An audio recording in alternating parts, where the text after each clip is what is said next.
salaamaaleykum gars yi na ngeen def ñu ngi leen nuyu di leen ziar leen fàttali ni yéen ngi seen programme comment gagner de l'argent sur YouTube naka la ñuy gagner xaalis ci YouTube ki leen koy defal di Pape Mor Lo vidéo yi ñu leen koy defal en wolof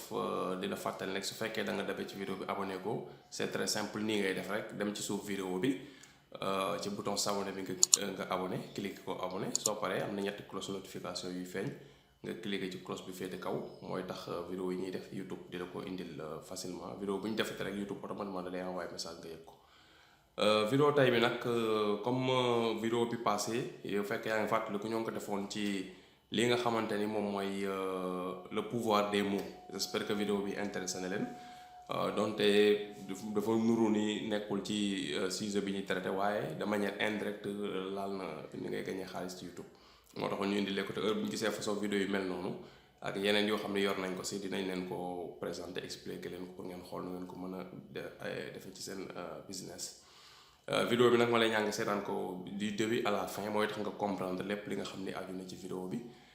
tey dañuy ñëw ci di leen wax loo xam ni ay secret la yoo xamante ni dafa aju ci AdSense ci boppam compte AdSense bi parce que ñu bëri dañuy envoyer message di ñu wax dañuy am problème ci AdSense léegi bu ñu si bëri am na benn xam ñu abonné ci canal bi mais seen monétisation activé nañ ko ba am nañ lu ëpp 1000 abonnés am nañ lu ëpp 4000 heures visionnage mais toujours dañuy am problème ci AdSense bi des fois parce que AdSense soo gagné lu ëpp fii ak gagné woo 70 euros duñ la indil option bi nga mën a dugalee sa méthode de paiement ak validation bi mais une fois nga atteindre seuil bi nga xam ne mooy 70 euros bu fekkee moom nga def mooy seuil minimum bi moom nga bàyyi noonu soo gagné lu mat 70 euros ci YouTube ba YouTube am un mois ba mu viré la ko ci AdSense pour mu mën a dem AdSense mën ko yóbbu directement sa compte banque il faut nga valider li nga xam ne mooy sa adresse parce que foofu ñu bëri dañ fay def erreur dañuy dugal adresse yoo xam ne des fois adresse fala la am ñoo xam tam dañuy dugal adresse yoo xam ne tam des fois adresse bi du nekk adresse fala mais seen adresse amee ni ñu koy bindee du baax day am ay erreur am ñoo xam ne si boîte postale bi parce que dañuy jaawale code postal ak boîte postale parce que code postal zone bi nga nekk toujours dafay am code postal maanaam carte ville dañ koy dagg par code postal zone bi code postal de par exemple 16000 nangam code postal 16100 comme exemple ñu répartir ko moom li nga xam ne mooy boîte postale yow yaay dem poste nga demandé ko nga ubbi boîte postale nga fay ce qui fait que yow lettre boo xamante ni dañ la ko envoyé su nit ki defee surtout def sa adresse bind boîte postale numéro tel lettre boobu kenn dootoo ko indil sa kër mais dañ koy jël poste dañ koy jël dugal loolu ko ci sa boîte postale foofu ca poste foofu ngay am boîte postale dafa mel daal benn kees boo fay loué la boo xam ne nga ne loué naa ko fii lettre bu mu am te au lieu ngay ñëw sama kër dama ko di dugal leen ma ko fii yow bu ko defee chaque semaine yaa xam sa rindul mu la may am ñoo xam ni chaque jour ñu jaar xool seen boîte postale selon yow say activité nu mu mel nga xam ni comme da ngay jot ay lettre chaque jour ñooñu des fois am ñoo xam heure bu ñu wàccee seen liggéey dañuy jaar seen boîte postale bu dee jege ne la xool ba xam nañ lettre am ñoo xam chaque semaine am ñoo xam ni chaque lundi am ñoo xam chaque samedi am ñoo xam chaque 15 jours am ñoo xam ni chaque weer ça dépend ci sa rythme rek comme ni ma la wax courrier ko defee boo fa ñëwee ubbi bu lettre yoo fa am jël tëjaat ya nga yor sa caabi dem sa yoon lettre bu am poste rek suñ ci defee boîte postale numéro tel rek kenn dootu ko indi sa kër ci boîte postale bi dañ koy dugal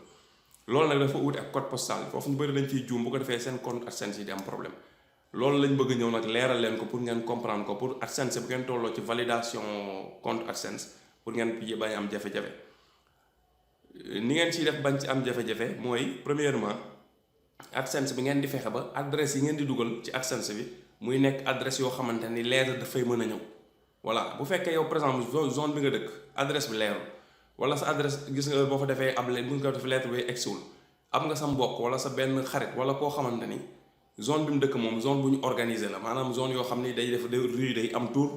kër yi am ay numéro nga xam ni yooyu boo defee lettre bi day ñëw ba foofu nga def sa tur yow ci AdSense bi mais nga def adresse kooku comme ça nga avertir ko nga ne ko dama am lettre boo xam ne Google ñoo ma koy envoyé suñu ko envoyé si kër nga avertir ma ko defee bu ñu la ko envoyé mu avertir la nga jël ko lettre boobu soo ko récupéré am na benn code bu la si Google di defal lettre bi balaa vidéo bi di jeex dinaa leen fin wu vidéo bi dinaa la woon lettre bi ni muy mel comme ça pour nga comprendre ko ci fin wu vidéo bi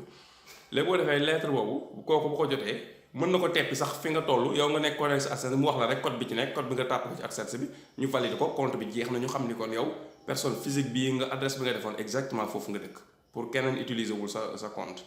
mu des deuxième étape bi ñu bëri dañuy juum di defee ne Western Union comme amuñu compte banque rek ñu bëgg choisir Western Union wala mandat poste non Western Union boo AdSense boo nekkee liggéey bul def mukk Western Union bul def poste parce que yooyu des fois dafa bëri complication. Western Union dañ ko limité am na montant bu fa tolloo dañ la koy def par fraction lañ la koy envoyé dañ la ko envoyé benn montant. mandat poste dafay tardé Western Union dafay tardé léegi la ñu envoyé Western Union pour nga jot code bi pour mën ko récupérer mën na tardé ay weer nga defee ne dafa am problème fekk dafa yéex.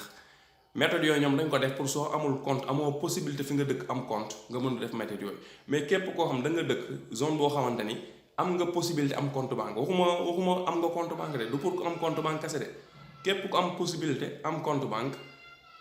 méthode de paiement bi nga war a def ci sa AdSense pour récupérer sa xaalis compte banque la.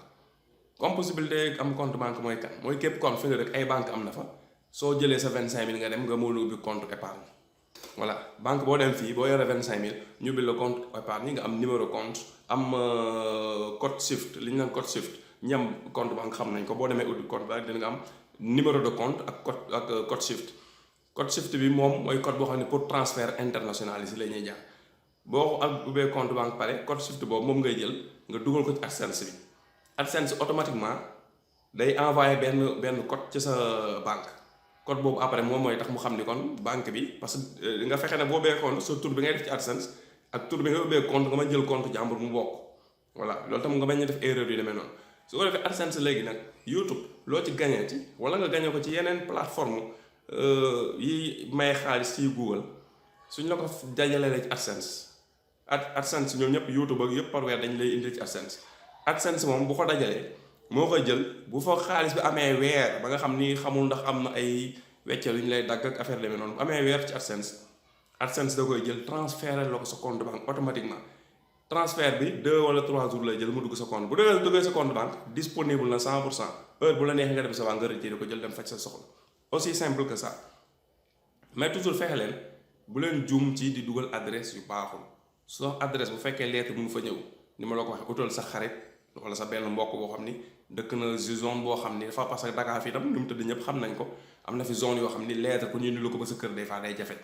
waaw man ay temps yëmbal laa dëkkoon mais yëmbal foofu bu ñu la envoyé lettre des fois lettre pour mu ñëw ba sa kër nga dim problème lay nekk léeg-léeg sax lettre boo ko jël gis lettre dafa tilim mu leer lettre bi ñu ko yoroon dañoo wër bu sonn pour xam kër gi parce que foofu mbedd yi amul ay tur kër yi amul ay numéro caaro yi ay ginnaaw raay zone yu bëri ay biir yaraax des fois mbedd yi amul ay tur amul ay numéro léegi-léeg géejewaay mbedd yi nga amul ay tur numéro yi demul noonu ñu bëri duñ ko xam caaro yi géejewaay Pikine yëpp day am des fois day am ay jafe-jafe mën na nag nga am lettre tamit ñu indi loo ko ba sa kër loolu mën na am mais mën nga am lettre dëkk ci zone yooyu tamit lettre tardé par exemple ku dëkk plateau tey bu ñu koy indi lettre day yomb parce que rue bi mu dëkk dafa am tur immeuble bi dañ naan la numéro yëpp dañu am ay numéro tel la appartement numéro tel jeex na loolu dafay facile quoi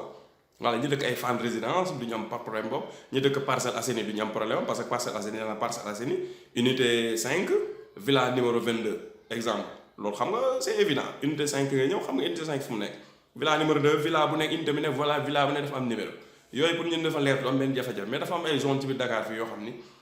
biñ koy dëkk comme dañoo ñëw rek maasale ko dëkk ko respecté wuñu norme kii environnement yi ak norme urbanisation moo tax yu su bëri day am problème quoi ci wàllum lettre yi moo tax ma lay conseillé daal na utal sa xarit boo xamante ni wala sa mbokk wala sa am di jàmm boo xam ni dëkk na si zone boo xam ni lettre pour mu ñëw fa dafa yomb yow nga def sa tur mais nga def adresse am moom ba pare nga avertir ko nag pour lettre bañ fa dem tamit du xool mu xool xamul kat la mu jël ko sànni ko voilà nga avertir ko wax ko ni def naa benn lettre sama tur laa ko def dina ñëw sa kër bu ñëwee sa kër nga avertir ko voilà koo mun di def adresse am tam avertir ko bul leen am na sama benn mbokk bu dëkk Parcelles la nga dugal adresse am xam nga adresse am nga dugal ko jeex toog di xaar non avertir ko nag dama dugal lettre Google bi su bu ñëwee wax ko waa kër gi yëpp heure bu fi nit indee lettre nekk Google ngeen tepp mu nekk sama tur dencal leen ma ko la ngeen woo ma téléphone loolu tam moo si bàyyi xel deuxièmement tam soo amee tam mbokk wala xarit boo xam ni moom am na boîte postale waxuma code postal ak boîte postale bokkul soo amee mbokk wala xarit boo xam ne am na boîte postale maanaam ca poste am na fa boîte boo xam ni moom lettre bu ñu ko yónnee ci adresse am foofu lañ ko koy dugalal boobu moo gën a tee baax su dee nag yow sax am nga moyen ubbi boîte postale dama lay conseiller balaa ngay dugal sa adresse balaa ñu lay fay defal paiement di valider nga dem ba poste nga demandé boîte postale yan condition lañ koy ubbee ñoom dinañ la wax lan ngay def pour ubbi boîte postale soo ubbee sa boîte postale léegi après nga def sa adresse def boîte postale tel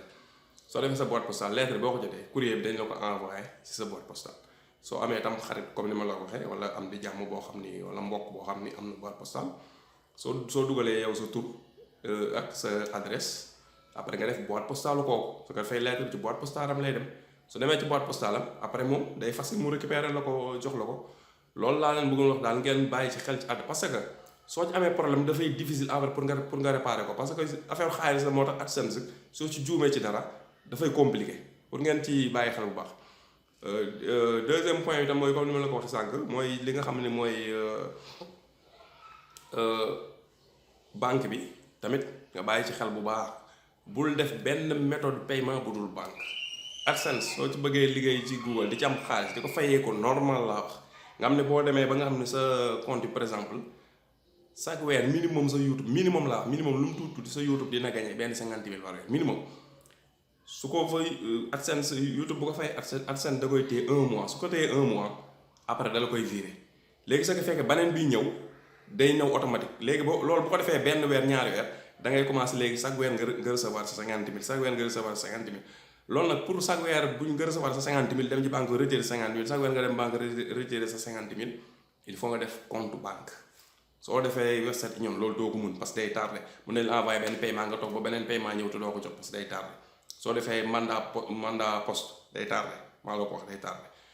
li gën a moyen bi gën a efficace jàppal ni daal yeneen moyen am na mais jàppal ni ñoom existé wuñu rek moo gën a simple jàppal ni benn système moo existé muy def compte banque parce que mooy li gën a fiable di gën a wóor pour nga jot sa xaalis te compte banque ubbi ko jafeetul bokkul ak jamono yi nga xamante ni minimum il faut nga am 75 000 pour ubbi compte épargne léegi compte épargne mën nga ko ubbi 25 000 francs c'est très simple bu ma envoyé message di ma laaj na ma ban banque yi bëri na jeexul tànn sa bu la neex la mais ñaari banque daal laa lay conseillé soo fa mënee ubbi moo gën muy soo mënee ubbi SGBS moo gën wala CBAO lu tax nekkul liggéeyuma fa mais defal ma leen promotion mais lu tax parce que ñoom dañoo am ay agence fépp voilà bis boo fa ubbee après nga yor sa carte GAB seen agence yi bëri na soxlawul ngay dem di rang toujours bu agence bi la gën a jege mën nga jël sa carte GAB nga dem retirer même bu dee da nga déplacé wu nga dugg fi nga dem Thiès am nañ fa agence ñoom fépp la ñu am ay agence moo tax bokkuñu banque yi benn banque yi ndaw mën nañ la defal ay proposition yu gën a yomb mais par contre boo génnee Dakar pour nga gis seen agence ngandum problème lay nekk xam nga loolu baaxul voilà banque boo xam ne nag fépp Sénégal ville boo dem ci Sénégal capitale régionale boo dem ci Sénégal am nañ fa agence département boo dem am nañ fa agence banque yooyu ñoo gën a wër te yooyu SGBS ak CBAO en général ñoo ci leader moo tax soo ubbil foofu 25 000 nga am fa compte épargne dugal ko ci AdSense bi buñ la fexee nga mën ko récupérer loolu bu ma laaj tam nan la ñu ubbee compte parce que man liggéeyuma ci banque yi da ngay dem ba ci banque agence bu gën a jege bu SGBS ak CBAO nga ne leen damaa bëgg ubbi compte banque yan condition la ñu ubbee compte banque épargne jafewul dinañ la wax li ngay indi ay photo lay nekk photocopie carte d'identité wala yu demee noonu wala adresse photo kii wu ndox ak yooyu boo wax pour sa adresse ñu xam ko jeex na ak 25 000 yi yooyu waa affaire yu simple la yoo xam ne yu neex am la pour nga ubbi compte yàlla parce que ñoom comme ñoom joxuñu la xaalis yaa fay joxe moo tax jafe luñ ko noonu voilà noonu la demee léegi ngeen xamee ko noonu pour AdSense ngeen jël ko au sérieux xam naa dinaa dugg ci ordinateur bi pour ngeen gis ko ngeen pour mën leen ko expliquer waat loo xam ni da ngeen di gis graphique yi gis pour mu gën a simple ci pour mu gën a leer am na ñoo xam ne xam loolu moo leen di gën a pour nga expliquer en même temps ngay wax en même temps nga leen di wan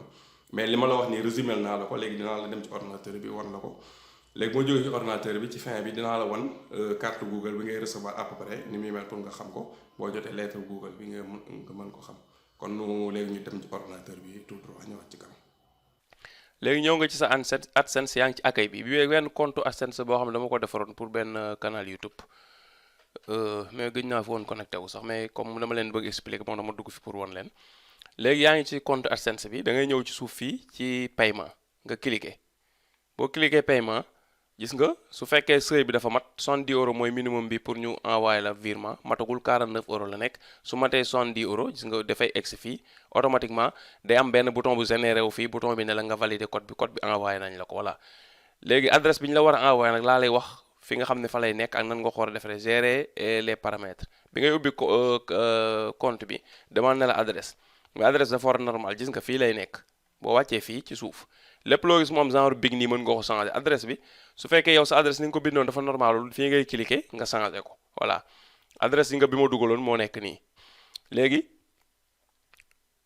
gis nga adresse fii lañ koy changer comprendre ko fii ngay ñëw fekkee adresse bi nga defoon baaxul fii ngay ñëw nga changer adresse voilà gis nga fii yaa ngi sa tur sa numéro téléphone ak sa adresse email voilà soo ko bëggee changer tam big bii ngay cliquer nga changer soo paree nga def enregistrer voilà gis nga yëpp enregistré wu na nga pays bi yeeg yëpp fi lay nekk particulier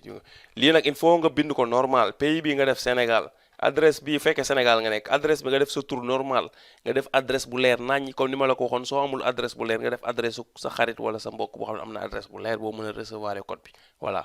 man am naa sama beneen compte su ma ko cliquer fii su ma duggoon ci compte bi AdSense la mais moom adresse fi ma dëkk nii laa fi def voilà parce que benn adresse bi mënoo fi ubbi ñaari compte AdSense dañ koy bañ loolu moo tax voilà ma changé quoi voilà léegi de toute façon mu adresse AdSense moom mënoo ubbi ñaar ci même adresse yi sinon YouTube dañ koy détecté loolu ngeen xam ko tamit voilà moo tax compte AdSense ngeen ko jël au sérieux te bu ko bloqué il faut nga obligé demaat ubbi ko ci beneen adresse te loolu dafay compliqué léegi bu fekkee ni da nga comme fi ma la waxoon changé adresse ba pare gis nga cliquer waat kii ba léegi fii la nga ñëwoon sànq gérer les paramètres ngay cliquer mi ngi nii gérer les paramètres ngay cliquer pour ñëw vérifier sa adresse bi nga def ba xam normal bu normal nga changé def fi adresse boo xam ne mën nañ ci recevoir lettre c'est clair voilà nga ñëwaat fii cliquer waat paiement ba léegi cliquer paiement nga ñëw fii à droite léegi nag xaalis bi ñu lay fay compte banque bi ma leen doon wax fii lay nekk mode de paiement ajouter un mode de paiement pour recevoir vos revenus gis nga xam nga man dugalaguma ko parce que atteindre guma ki moo tax tàmmataayu ko dugal mais ma atteindre rek kii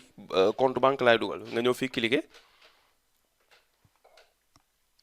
voilà gis nga mu indil la gis nga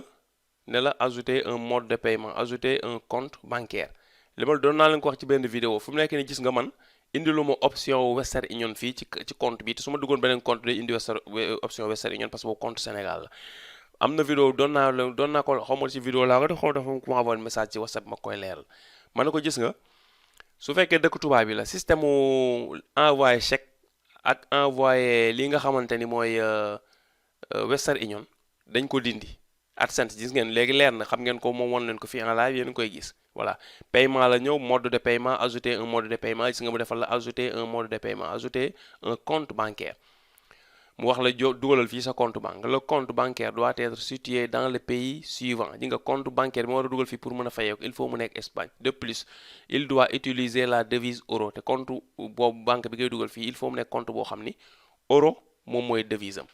voilà léegi mu defal ma fii non associé au compte bancaire bis nga mu defal la ban tur la nekk voilà saisissez votre nom complet tel qu'il apparaît sur votre relevé bancaire maanaam compte bi ni mu nekk tur bi ni mu nekk sa compte bancaire moom ngay dugal fii code SWIFT bi ma leen doon code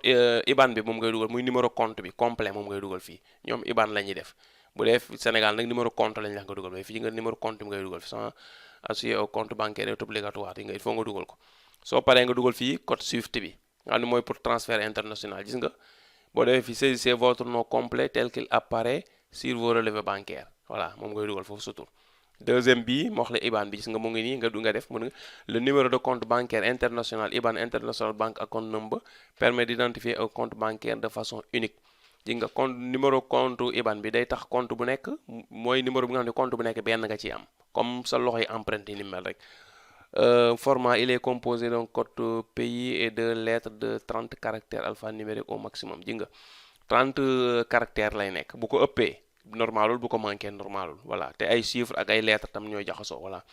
emplacement vous pouvez trouver votre code IBAN sur vos relevés bancaires vous avez aussi la possibilité de demander à votre banque de vous le fournir maanaam mun nga ko gis relevé compte IBAN bi dina si nekk code IBAN bi dina si nekk numéro compte IBAN bi dina si nekk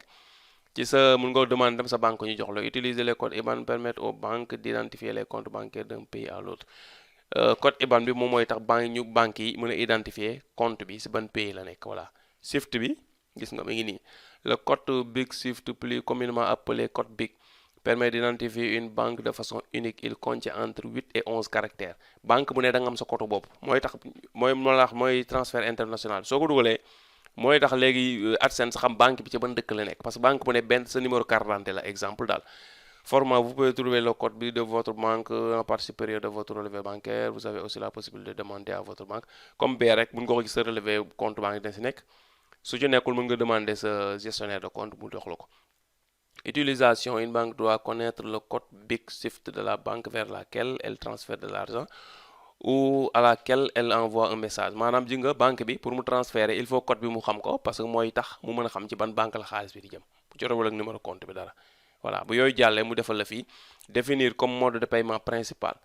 Vous devez peut-être attendre la validation de ce mode de paiement avant de pouvoir l'utiliser. Si vous le définissez comme mode de paiement principal, il se peut que les paiements que vous effectuez soient retardés. Gis nga mu ne balaa ngay demander nag mode de paiement principal bi il faut mu nekk ni compte bi nekk compte boobu dañ kaa ubbi te normal na voilà mun ko vous devez peut-être attendre la validation de ce mode de paiement gis nga bu fekkee da nga ubbi compte bi kenn validé gu ko wala transfert mënu ko fa dugg nga bañ fi dugal parce que boo fi dugalee fii compte bi normalul sa xaalis doo ko mun jot voilà. Europe moom États-Unis Europe dëkk yu mag yëpp benn système kese lañ mën a fayee ko ci AdSense muy comme bii parce que ji nga AdSense yi ba nga xam ne dama ko def Espagne gis nga benn option kese la ma indil muy option wu dugal compte banque parce que ñoom paiement yi léegi ay papier dañ ko si bëgg éliminer moo tax envoyé tuñ chèque posto defatuñ ba sari ñun les compte banque kese après nga def enregistré mu génn foofu jeex na lii mooy li nga xam ne moom laa la doon expliquer sànq